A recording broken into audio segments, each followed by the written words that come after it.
So how would you feel if I told you that red and pink were the same color? You'd probably look at me weird. Both red and pink are similar, so why not classify them as the same thing? It's because the differences are what make them special. How about this? Instead of red and pink, think of psychologist and psychiatrist. Does this still seem like a word to describe one thing? Regardless of your answer, we're going to discuss what the major differences between the two professions are.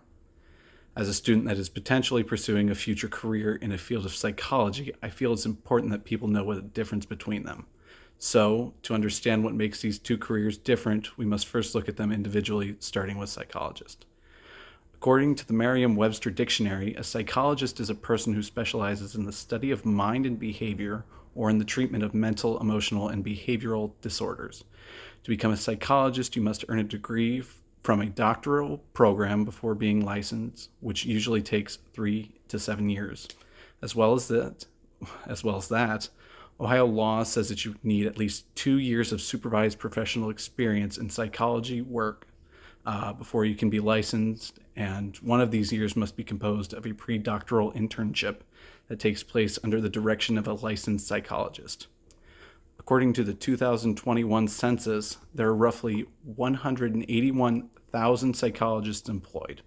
Overall, employment of psychologists is projected to grow 6% from 2021 to 2031, with about 14,000 openings projected each year. Next, let's describe what a psychologist does. They help people learn to cope with stressful situations, overcome addictions, as well as manage their chronic illnesses. They do tests and assessments that help make a diagnosis on a condition and talk about the way a person feels, thinks, and behaves. However, a psychologist is no doctor. A psychiatrist, on the other hand, is. According to the Merriam-Webster Dictionary, a psychiatrist is a medical doctor who diagnoses and treats mental, emotional, and behavioral disorders, as well as prescribe medication. According to the Grand Canyon University, to become a psychiatrist, it's a lengthy process. You must earn a bachelor's degree, which takes roughly 4 years. You must complete medical school, which is another 4 years, complete a residency program, which is yet another 4 years. And more than that, some psychiatrists also complete fellowship programs that add on to their training.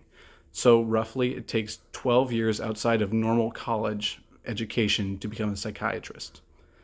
Next, let's describe what a psychiatrist does. It's a branch of medicine focused on the diagnosis, treatment, and prevention of mental, emotional, and behavioral disorders.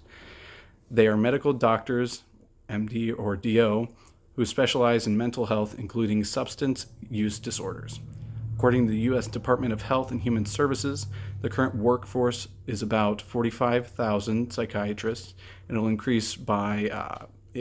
must increase by 3,000 to meet today's demand for psychiatric care. This works out to be about 6.4% shortage. By 2025, that shortage could be as high as 6,000 psychiatrists, or 12%. With this information, we can definitely see that it's a declining field.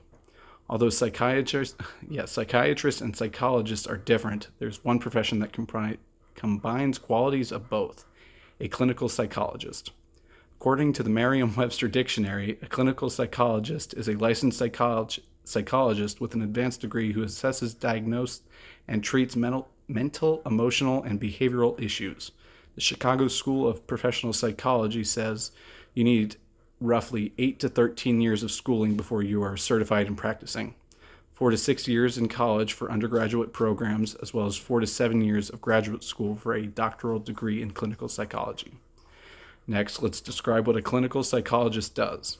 They assess and treat mental, emotional, and behavioral disorders. They use the science of psychology to treat complex human problems and promote changes in a patient's mind. They also promote resilience, help people discover their strengths, and they can prescribe medications like a psychiatrist. They're projected to grow due to the demand for psychological services in schools, hospitals, mental health centers, and social service agencies. There are over 100,000 clinical psychologists currently employed in the United States, and over the years, there should be an increase in the number of people in this career as well. So, in conclusion, there appears to be several differences between psychologists and psychiatrists, as well as the clinical psychologist. I hope that I was able to make a clear distinction between three careers, and I hope that you guys have a great rest of your evening.